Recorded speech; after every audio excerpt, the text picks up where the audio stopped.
ውጭ ላይ ያለው ይዘታዋ ነው መስጂዱ አሁን ላይ አገልግሎት እየሰጠ ያለበት ማለት ነው።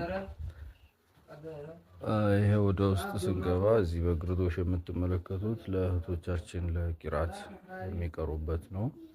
ያው መስጂዱ ያው በዚህ መልክ ምንጣፉ እንደዚህ ነው። እዚህ የሚታያችሁ ሽንቁር ነገር ያው ቆርቆሮ ጊዜው እየረዘመ ከመሄዱ የተነሳ እየተሸነቋቆረ ነው ማለት ነው። ሸራውም ተጋርዶ የነበረው ከላይቱ ላይ ተደርጎ የነበረው እንትን ብሏል። እና አልহামዱሊላህ ረብል ዓለሚን ያው መሳጂዶች እኩል ናቸው ከሶስቱ መስጂዶች ውጭ ያለው ማለት ነው። በምንም መልኩ ቢሆን በዘንባባ ቅጠል የሚደረግ በህንጻ ዋናው ነገር ግን ያው ረዝም አገልግሎት እንዲሰጥ ሲፈልግ እና ደግሞ ያው ከተማ ላይ በከተማ ፕላን ሲታይ ሲያዝብን እኛ በፈለግነው አጅር እኩል ነው ብለን ማስኬድ አንችልም። የከተማውን ስታንዳርድ በጠበቀ መልኩ መሆን ስላለበት እንደዛ ማድረግ ካልቻለንሳ ያው ከዚህ ነገር ላይ ስለሚያስወጡን ነው ማለት ነው። ስለዚህ ያው የከተማውን ስታንዳርድ በጠበቀ መልኩ ስራ ለመስራት እንቅስቃሴ ላይ ነው ያለው። አሁን ያው በጣም ሰፊ ቦታ ነው ያለው። ሰዎቹ እዚህ ከተማ ቦታ ላይ ወቅፍ ያደረጉልን ከ1500 ካሬ ሜትር በላይ ነው። ይህ አሁን ከውጫው ይዘታው በዚህ መልክ ነው አገልግሎት እየሰጠን ያለን። እዚህ ሽንት ቤቶችና ውዱ ማድረጊያ ቁጭ መባያ ነው። ውሃ እዛ ነው የምንጠቀመው።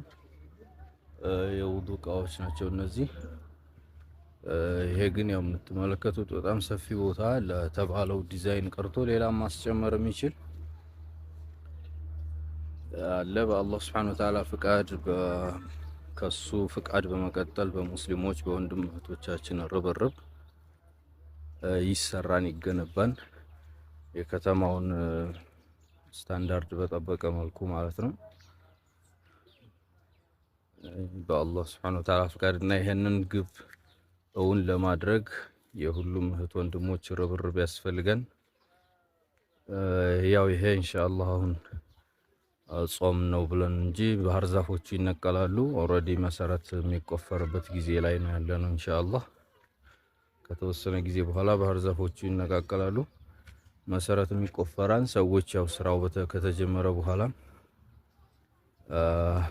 የሚደረገው ድጋፍ ይበልጥ ያወጡት ወጪ መሬት ላይ እንዳረፈ የሚመለከቱበት ስለሆነ ለማገዝ ይበልጥ ዝግጁ የሚሆኑበት ነው ማለት ነው።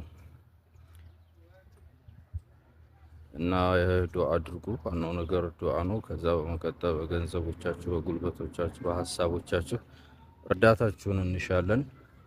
ሰላሙላህ አለይኩም ወራህመቱላሂ ወበረካቱ። ያው ይሄ ከጊዜ በኋላ ያው ልጆች የሚቀሩም ከዛልክ የሰጋጁን ቁጥር ሲጨምር ውስጡ በመጥበቡ ምክንያት ነው በዚህ መልክ እንትን የተባለው።